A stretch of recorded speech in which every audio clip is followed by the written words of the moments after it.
ਇਹ ਹਫ਼ਤਾਵਾਰ ਬਾਈਬਲ ਦਾ ਦਰਸੀ ਆਵਾਜ਼ ਪਲੇਨਫੀਲਡ Christian science church independent ਵੱਲੋਂ ਏ, ਜਿਹੜਾ ਨਿਊ ਜਰਸੀ ਅਮਰੀਕਾ ਵਿੱਚ ਏ।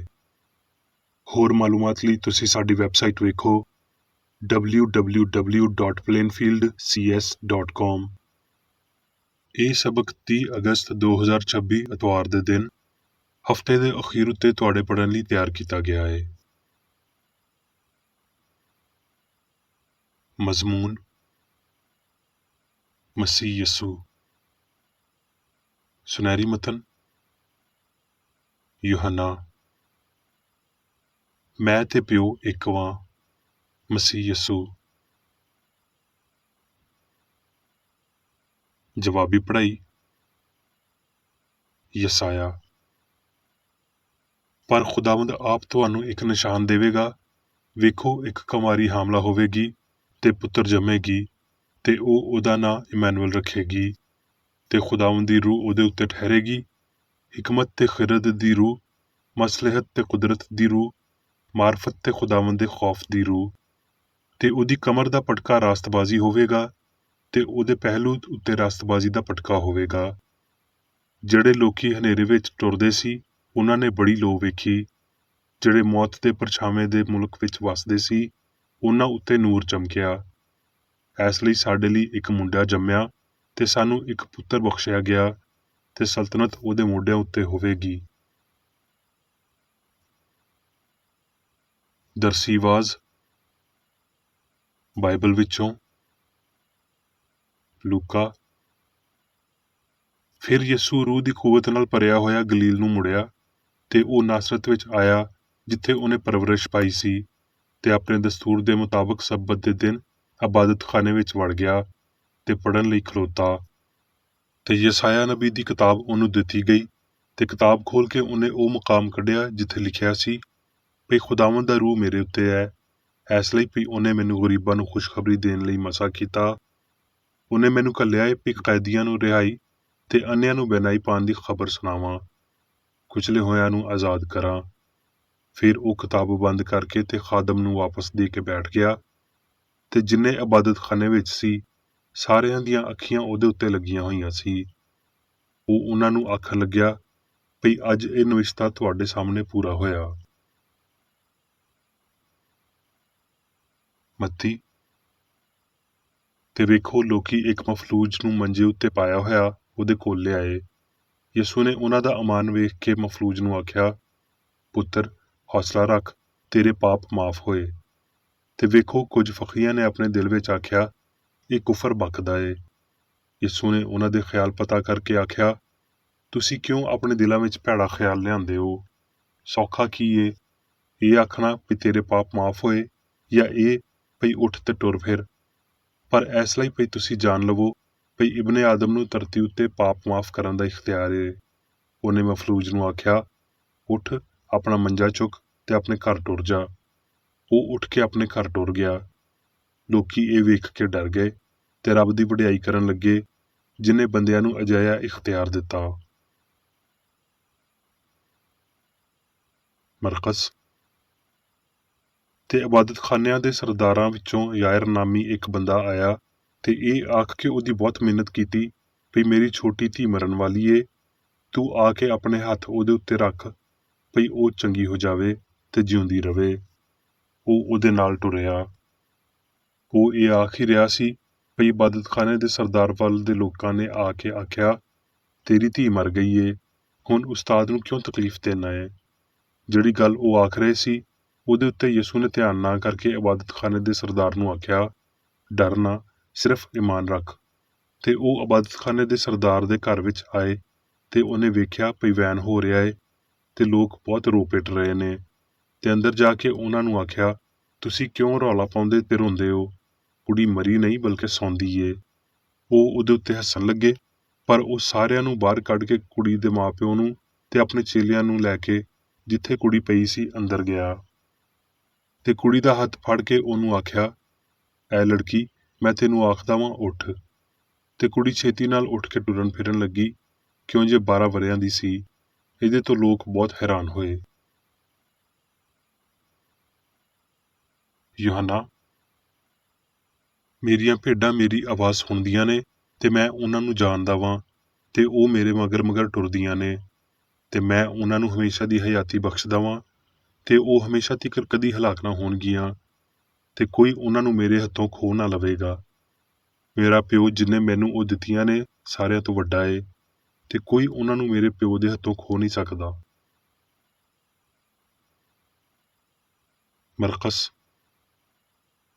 ਫਿਰ ਯਿਸੂ ਤੇ ਉਹਦੇ ਚੇਲੇ ਕੈਸਰੀਆ ਫਿਲਿੱਪੀ ਦੇ ਪਿੰਡ ਵਿੱਚ ਟੁਰ ਗਏ ਤੇ ਰਾਹ ਵਿੱਚ ਉਹਨੇ ਆਪਣੇ ਚੇਲਿਆਂ ਨੂੰ ਪੁੱਛਿਆ ਵੀ ਲੋਕੀ ਮੈਨੂੰ ਕੀ ਕਹਿੰਦੇ ਨੇ। ਉਹਨਾਂ ਨੇ ਜਵਾਬ ਦਿੱਤਾ ਵੀ ਯੂਹੰਨਾ ਬਪਤਿਸਮਾ ਦੇਣ ਵਾਲਾ ਤੇ ਕੁਝ ਏਲੀਆ ਤੇ ਕੁਝ ਨਬੀਆਂ ਵਿੱਚੋਂ ਕੋਈ। ਉਹਨੇ ਉਹਨਾਂ ਨੂੰ ਪੁੱਛਿਆ ਪਰ ਤੁਸੀਂ ਮੈਨੂੰ ਕੀ ਕਹਿੰਦੇ ਹੋ? ਪਤਰਸ ਨੇ ਜਵਾਬ ਵਿੱਚ ਉਹਨੂੰ ਆਖਿਆ ਭਈ ਤੂੰ ਮਸੀਹ ਏ। ਫਿਰ ਉਹਨੇ ਉਹਨਾਂ ਨੂੰ ਤਾਕੀਦ ਕੀਤੀ ਭਈ ਮੇਰੇ ਬਾਰੇ ਕਿਸੇ ਨੂੰ ਇਹ ਨਾ ਦੱਸਿਓ। ਫਿਰ ਉਹ ਉਹਨਾਂ ਨੂੰ ਤਾਲੀਮ ਦੇਣ ਲੱਗਿਆ ਭਈ ਜ਼ਰੂਰ ਏ ਭਈ ਇਬਨੇ ਆਦਮ ਬਹੁਤ ਦੁੱਖ ਸਵੇ ਤੇ ਬਜ਼ੁਰਗ ਤੇ ਸਰਦਾਰ ਕਾਹਨ ਤੇ ਫੱਕੀ ਉਹਨੂੰ ਰੱਦ ਕਰਨ ਤੇ ਉਹ ਕਤਲ ਕੀਤਾ ਜਾਵੇ ਤੇ 3 ਦਿਨਾਂ ਬਾਅਦ ਜੀ ਉੱਠੇ। ਮੱਤੀ। ਜਦ ਸਵੇਰ ਹੋਈ ਤੇ ਸਾਰੇ ਸਰਦਾਰ ਕਾਹਨਾਂ ਤੇ ਕੌਮ ਦੇ ਵਡੇਰਿਆਂ ਨੇ ਯਿਸੂ ਦੇ ਖਿਲਾਫ ਸਲਾਹ ਕੀਤੀ ਭਈ ਉਹਨੂੰ ਮਾਰ ਦੇਣ ਤੇ ਉਹਨੂੰ ਬੰਨ੍ਹ ਕੇ ਲੈ ਗਏ ਤੇ ਪਿਲਾਤੂਸ ਹਾਕਮ ਦੇ ਹਵਾਲੇ ਕੀਤਾ ਤੇ ਉਹਨਾਂ ਨੇ ਉਹਨੂੰ ਸੂਲੀ ਚਾੜਿਆ ਤੇ ਮਕਦਸ ਦਾ ਪਰਦਾ ਉੱਤੋਂ ਲੈ ਕੇ ਹੇਠਾਂ ਤੀਕਰ ਫਟ ਕੇ 2 ਟੋਟੇ ਹੋ ਗਿਆ ਤੇ ਧਰਤੀ ਕੰਬੀ ਤੇ ਚਟਾਨਾਂ ਤਿੜਕ ਗਈਆਂ ਤੇ ਕਬਰਾਂ ਖੁੱਲ੍ਹ ਗਈਆਂ ਤੇ ਬਹੁਤ ਸਾਰੇ ਬਦਨ ਉਹਨਾਂ ਮੁਕੱਦਸਾਂ ਦੇ ਜਿਹੜੇ ਸੌਂ ਗਏ ਸੀ ਜੀ ਉੱਠੇ ਤੇ ਬਥੇਰਿਆਂ ਨੂੰ ਵਿਖਾਲੀ ਦਿੱਤੇ। ਇਸ ਲਈ ਸੂਬੇਦਾਰ ਤੇ ਜਿਹੜੇ ਯਿਸੂ ਦੀ ਰਖਵਾਲੀ ਕਰਦੇ ਸੀ ਭੁਚਾਲ ਤੇ ਜੋ ਕੁਝ ਹੋਇਆ ਸੀ ਉਹ ਵੇਖ ਕੇ ਬਹੁਤ ਹੀ ਡਰ ਕੇ ਆਖਣ ਲੱਗੇ ਭਈ ਬੇਸ਼ੱਕ ਇਹ ਰੱਬ ਦਾ ਪੁੱਤਰ ਸੀ। ਮੱਤੀ। ਤੇ ਸਬਤ ਦੇ ਬਾਦੋਂ ਹਫ਼ਤੇ ਦੇ ਪਹਿਲੇ ਦਿਨ ਪੋਹ ਫਟਣ ਦੇ ਵੇਲੇ ਮਰੀਅਮ ਮਗਦਲੀਨੀ ਤੇ ਦੂਜੀ ਮਰੀਅਮ ਕਬਰ ਨੂੰ ਵੇਖਣ ਆਈਆਂ ਤੇ ਵੇਖੋ ਇੱਕ ਵੱਡਾ ਭੁਚਾਲ ਆਇਆ ਕਿਉਂ ਜੇ ਖੁਦਾਵੰਦ ਦਾ ਫਰਿਸ਼ਤਾ ਅਸਮਾਨ ਤੋਂ ਉਤਰਿਆ ਤੇ ਕੋਲ ਆ ਕੇ ਪੱਥਰ ਨੂੰ ਲੁੜਕਾ ਦਿੱਤਾ ਤੇ ਉਹਦੇ ਉੱਤੇ ਬੈਠ ਗਿਆ। ਉਹਦੀ ਸ਼ਕਲ ਬਿਜਲੀ ਵਾਂਗਰ ਸੀ ਤੇ ਉਹਦੇ ਕੱਪੜੇ ਬਰਫ਼ ਵਾਂਗਰ ਚਿੱਟੇ ਸੀ। ਫਰਿਸ਼ਤੇ ਨੇ ਬੁੱਢੀਆਂ ਨੂੰ ਆਖਿਆ ਭਈ ਤੁਸੀਂ ਨਾ ਡਰੋ ਕਿਉਂ ਜੇ ਮੈਂ ਜਾਣਦਾ ਵਾਂ ਭਈ ਤੁਸੀਂ ਯਿਸੂ ਨੂੰ ਲੱਭਦੀਆਂ ਹੋ ਜਿਹੜਾ ਸੂਲੀ ਚਾੜਿਆ ਗਿਆ ਸੀ। ਉਹ ਇੱਥੇ ਨਹੀਂ ਏ ਕਿਉਂ ਜੇ ਆਪਣੇ ਆਖਣ ਦੇ ਮੁਤਾਬਕ ਜੀ ਉੱਠਿਆ ਏ। ਤੇ ਵੇਖੋ ਯਿਸੂ ਉਹਨਾਂ ਨੂੰ ਮਿਲਿਆ ਤੇ ਉਹਨੇ ਆਖਿਆ ਸਲਾਮ। ਲੂਕਾ। ਤੇ ਉਹਨਾਂ ਨੂੰ ਆਖਿਆ ਇਹ ਲਿਖਿਆ ਏ ਭਈ ਮਸੀਹ ਦੁੱਖ ਸਵੇਗਾ ਤੇ ਤੀਜੇ ਦਿਨ ਮੁਰਦਿਆਂ ਵਿੱਚੋਂ ਜੀ ਉੱਠੇਗਾ। ਤੁਸੀਂ ਇਹਨਾਂ ਗੱਲਾਂ ਦੇ ਗਵਾਹ ਹੋ। ਫਿਰ ਉਹ ਉਹਨਾਂ ਨੂੰ ਬੈਤਨੀਆਂ ਦੇ ਸਾਹਮਣੇ ਤੀਕਰ ਬਾਹਰ ਲੈ ਗਿਆ ਤੇ ਆਪਣੇ ਹੱਥ ਚੁੱਕ ਕੇ ਉਹਨਾਂ ਨੂੰ ਬਰਕਤ ਦਿੱਤੀ। ਜਦ ਉਹ ਉਹਨਾਂ ਨੂੰ ਬਰਕਤ ਦੇ ਰਿਹਾ ਸੀ ਤੇ ਇੰਜ ਹੋਇਆ ਭਈ ਉਹਨਾਂ ਤੋਂ ਵੱਖ ਹੋ ਗਿਆ ਤੇ ਅਸਮਾਨ ਉੱਤੇ ਚੁੱਕਿਆ ਗਿਆ ਤੇ ਉਹ ਉਹਨੂੰ ਸਜਦਾ ਕਰਕੇ ਬੜੀ ਖੁਸ਼ੀ ਨਾਲ ਯਰੂਸ਼ਲਮ ਨੂੰ ਪਰਤ ਕੇ ਆਏ ਤੇ ਹਰ ਵੇਲੇ ਹੈਕਲ ਵਿੱਚ ਹਾਜ਼ਰ ਹੋ ਕੇ ਰੱਬ ਦੀ ਵਡਿਆਈ ਕਰਦੇ ਸੀ। ਹੁਣ ਮੈਂ ਮੇਰੀ ਬੇਕਰ ਏਡੀ ਦੀ ਲਿਖੀ ਹੋਈ ਕ੍ਰਿਸਚਨ ਸਾਇੰਸ ਦੀ ਦਰਸੀ ਕਿਤਾਬ ਸਾਇੰਸ ਤੇ ਸਿਹਤ ਆਇਤਾਂ ਦੀ ਕੁੰਜੀ ਦੇ ਨਾਲ ਵਿੱਚੋਂ ਲਈਆਂ ਹੋਈਆਂ ਲਿਖਾਈਆਂ ਪੜਾਂਗਾ।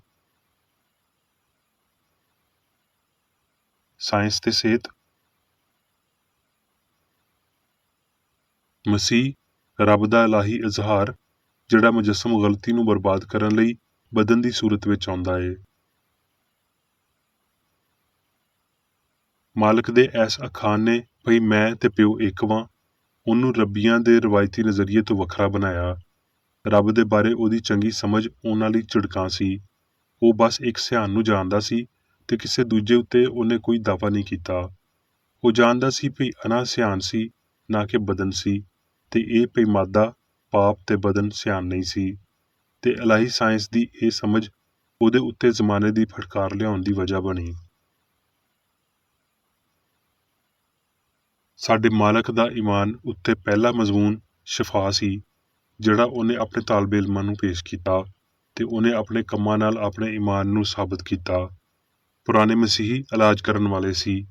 ਮਸੀਹਤ ਦਾ ਇਹ ਅਨਸਰ ਗਵਾਚ ਕਿਉਂ ਗਿਆ ਏ ਕਿਉਂ ਜੇ ਸਾਡਾ ਮਜ਼ਹਬੀ ਨਿਜ਼ਾਮ ਘੱਟੋ ਘੱਟ ਸਾਡੇ ਤਿੱਬੀ ਨਿਜ਼ਾਮਾਂ ਦੇ ਹੇਠਾਂ ਆ ਗਿਆ ਏ। ਪਹਿਲੀ ਬੁੱਤ ਪਰਸਤੀ ਮਾਦੇ ਉੱਤੇ ਯਕੀਨ ਸੀ। ਸਕੂਲਾਂ ਨੇ ਖੁਦਾਈ ਉੱਤੇ ਈਮਾਨ ਦੀ ਬਜਾਏ ਮਨਸ਼ੀਆਤ ਦੇ ਫੈਸ਼ਨ ਉੱਤੇ ਈਮਾਨ ਨੂੰ ਵਧਾਇਆ ਏ।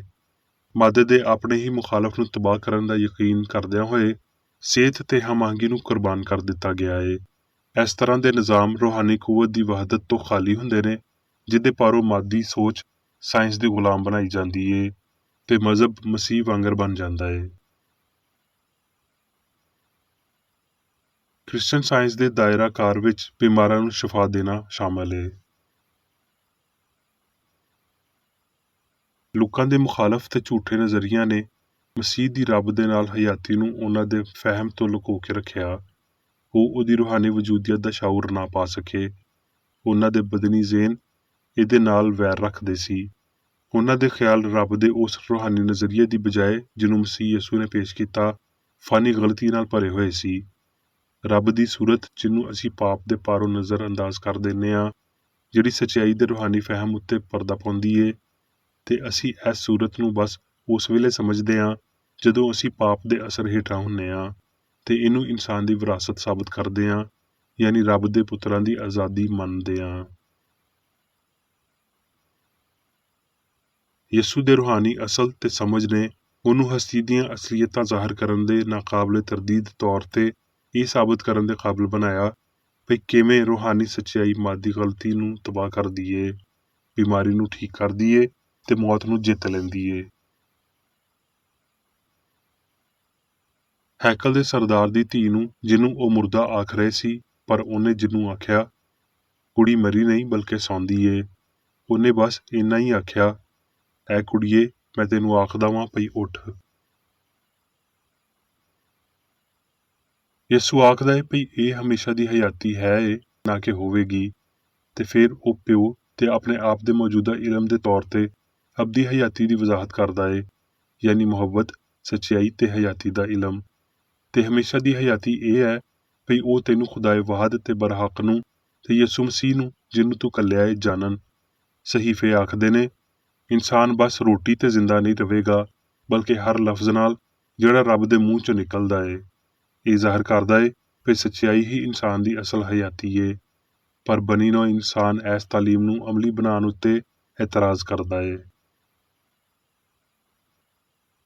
ਰੱਬ ਉੱਤੇ ਸਾਡੇ ਈਮਾਨ ਦੀ ਹਰ ਅਜ਼ਮਾਇਸ਼ ਸਾਨੂੰ ਮਜ਼ਬੂਤ ਕਰਦੀ ਏ। ਨੇਕੀ ਨੂੰ ਜ਼ਾਹਰ ਕਰਨ ਵਾਲਾ ਹਲੀਮ ਜਿਹਾ ਬੰਦਾ, ਇਨਸਾਨ ਦਾ ਵੱਡਾ ਉਸਤਾਦ ਤੇ ਯਾਰ, ਆਪਣੀ ਧਰਤੀ ਵਾਲੀ ਹਯਾਤੀ ਦੀ ਕਿਸਮਤ ਨੂੰ ਬਸ ਰੱਬ ਦੇ ਰਾਹੀਂ ਮਿਲਿਆ। ਕੋਈ ਇਨਸਾਨੀ ਅੱਖ ਉੱਥੇ ਤਰਸ ਖਾਨ ਨੂੰ, ਕੋਈ ਬਾਜ਼ੂ ਉਹਨੂੰ ਬਚਾਉਣ ਨੂੰ ਨਹੀਂ ਸੀ। ਜਿਨ੍ਹਾਂ ਨੂੰ ਉਹਨੇ ਬਰਕਤ ਦਿੱਤੀ, ਉਹਨਾਂ ਵੱਲੋਂ ਹੀ ਰੱਦ ਕੀਤਾ ਹੋਇਆ ਵੱਡੇ ਇਕਤਦਾਰ ਉੱਤੇ ਫਾਇਜ਼ ਰੱਬ ਦਾ ਇਹ ਨਿਗਹਿਬਾਨ, ਅਸਮਾਨ ਦਾ ਸਭ ਤੋਂ ਬਹੁਤਾ ਭਰੋਸੇ ਵਾਲਾ ਬੰਦਾ, ਲਾਮਹਿਦੂਦ ਰੂਹ ਦੀ ਤਜਦੀਦ ਦੇ ਰਾਹੀਂ ਬਦਲਣ ਨੂੰ ਤਿਆਰ ਸੀ। ਉਹਨੇ ਇਹ ਸਾਬਤ ਕਰਨਾ ਸੀ ਭਈ ਮਸੀਹ ਮਾਦੀ ਹਾਲਾਤਾਂ ਦੇ ਹੇਠਾਂ ਨਹੀਂ ਏ, ਬਲਕਿ ਇਨਸਾਨੀ ਗਜ਼ਬ ਦੀ ਪਹੁੰਚ ਤੋਂ ਉੱਚਾ ਏ ਤੇ ਸੱਚਾਈ, ਹਯਾਤੀ ਤੇ ਪਿਆਰ ਦੇ ਰਾਹੀਂ ਪਾਪ, ਬਿਮਾਰੀ, ਮੌਤ ਤੇ ਕਬਰ ਉੱਤੇ ਫਤਹ ਪਾਉਣ ਦੇ ਕਾਬਲ ਏ। ਯਿਸੂ ਨੇ ਇਹਦੀ ਪੇਸ਼ਬੀਨੀ ਕੀਤੀ ਭਈ ਕ੍ਰਿਸਚਨ ਸਾਇੰਸ ਸਮਝੇ ਜਾਣ ਤੋਂ ਪਹਿਲਾਂ ਕੈਸੀ ਪਜ਼ੀਰਾਈ ਪਾਵੇਗੀ, ਪਰ ਇਸ ਵੇਲੇ ਤੋਂ ਪਹਿਲਾਂ ਦੇ ਇਲਮ ਨੇ ਉਹਦੀ ਰਾਹ ਵਿੱਚ ਰੁਕਾਵਟ ਖੜੀ ਨਾ ਕੀਤੀ। ਉਹਨੇ ਰੱਬ ਦਾ ਮਕਸਦ ਪੂਰਾ ਕੀਤਾ ਤੇ ਫਿਰ ਬਾਪ ਦੇ ਸੱਜੇ ਹੱਥ ਜਾ ਬੈਠਿਆ। ਕਬਰ ਵਿੱਚ ਉਹਦੇ 3 ਦਿਨਾਂ ਦੇ ਕੰਮ ਨੇ ਵੇਲੇ ਉੱਤੇ ਅਬਦੀਅਤ ਦੀ ਮੋਹਰ ਲਾ ਦਿੱਤੀ। ਉਹਨੇ ਹਯਾਤੀ ਨੂੰ ਲਾਜ਼ਵਾਲ ਤੇ ਮੁਹੱਬਤ ਨੂੰ ਨਫ਼ਰਤ ਦੀ ਉਸਤਾਦ ਸਾਬਤ ਕੀਤਾ।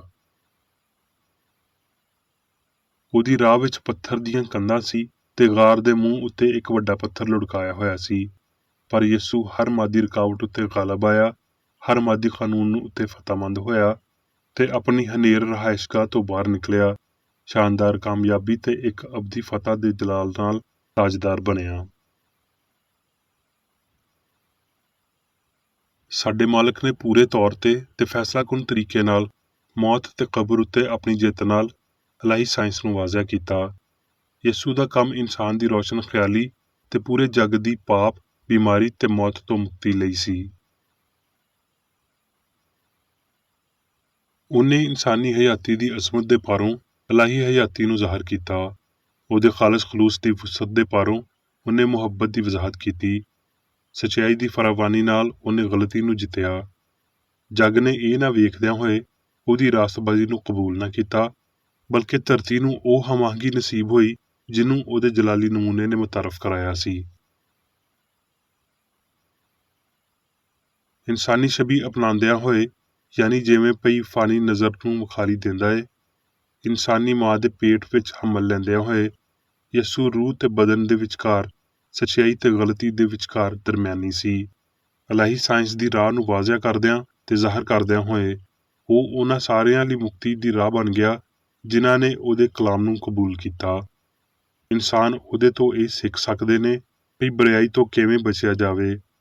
ਹਕੀਕੀ ਇਨਸਾਨ ਦਾ ਸਾਇੰਸ ਦੇ ਪਾਰੋਂ ਆਪਣੇ ਖਾਲਕ ਨਾਲ ਤਾਲੁਕ ਇਸਤਵਾਰ ਕਰਦਿਆਂ ਹੋਏ ਇਨਸਾਨ ਨੂੰ ਸਿਰਫ ਪਾਪ ਤੋਂ ਦੂਰ ਹੋਣ ਤੇ ਮਸੀਹ ਯਾਨੀ ਹਕੀਕੀ ਇਨਸਾਨ ਤੇ ਰੱਬ ਦੇ ਨਾਲ ਉਹਦੇ ਤਾਲੁਕ ਨੂੰ ਪਾਉਣ ਤੇ ਇਲਾਹੀ ਫਰਜ਼ੰਦਗੀ ਨੂੰ ਪਛਾਣਨ ਲਈ ਫਾਨੀ ਖੁਦੀ ਤੋਂ ਨਜ਼ਰ ਹਟਾਉਣ ਦੀ ਲੋੜ ਏ।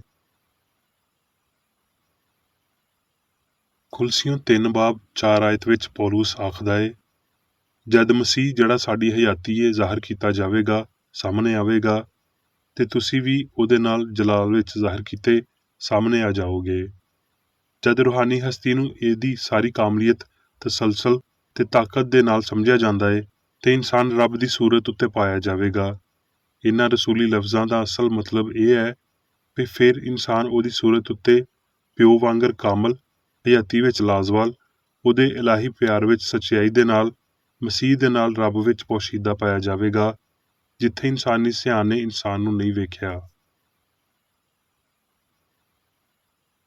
ਜਦੋਂ ਅਸੀਂ ਮਸੀਹੀ ਸਾਇੰਸ ਵਿੱਚ ਰਾਹ ਜਾਣਦੇ ਹਾਂ ਤੇ ਇਨਸਾਨ ਦੀ ਰੂਹਾਨੀ ਹਸਤੀ ਨੂੰ ਪਛਾਣਦੇ ਹਾਂ, ਅਸੀਂ ਰੱਬ ਦੀ ਤਖਲੀਕ ਨੂੰ ਸਮਝਾਂ ਤੇ ਵੇਖਾਂਗੇ ਸਾਰਾ ਜਲਾਲ ਧਰਤੀ ਤੇ ਅਸਮਾਨ ਤੇ ਇਨਸਾਨ ਲਈ। ਹੁਣ ਮੈਂ ਮੇਰੀ ਬੇਕਰ ਏਡੀ ਵੱਲੋਂ ਚਰਚ ਮੈਨੂਅਲ ਵਿੱਚ ਦਿੱਤੇ ਹੋਏ ਰੋਜ਼ਾਨਾ ਦੇ 3 ਫਰਜ਼ ਪੜਾਂਗਾ। ਰੋਜ਼ਾਨਾ ਦੀ ਦੁਆ। ਇਸ ਚਰਚ ਦੇ ਹਰ ਰੁਕਨ ਦਾ ਇਹ ਫਰਜ਼ ਹੈ ਕਿ ਉਹ ਹਰ ਰੋਜ਼ ਇਹ ਦੁਆ ਕਰੇ, ਤੇਰੀ ਬਾਦਸ਼ਾਹੀ ਆਵੇ, ਇਲਾਹੀ ਸੱਚਾਈ, ਹਯਾਤੀ ਤੇ ਪਿਆਰ ਦੀ ਸਲਤਨਤ ਮੇਰੇ ਅੰਦਰ ਕਾਇਮ ਹੋਵੇ ਤੇ ਸਾਰੇ ਪਾਪ ਮੈਥੋਂ ਨਿਕਲ ਜਾਣ ਤੇ ਤੇਰਾ ਕਲਾਮ ਸਾਰੇ ਇਨਸਾਨਾਂ ਦੇ ਪਿਆਰ ਨੂੰ ਵਧਾਵੇ ਤੇ ਉਹਨਾਂ ਉੱਤੇ ਹਕੂਮਤ ਕਰੇ। ਮਕਸਦਾਂ ਤੇ ਕੰਮਾਂ ਦਾ ਇੱਕ ਅਸੂਲ।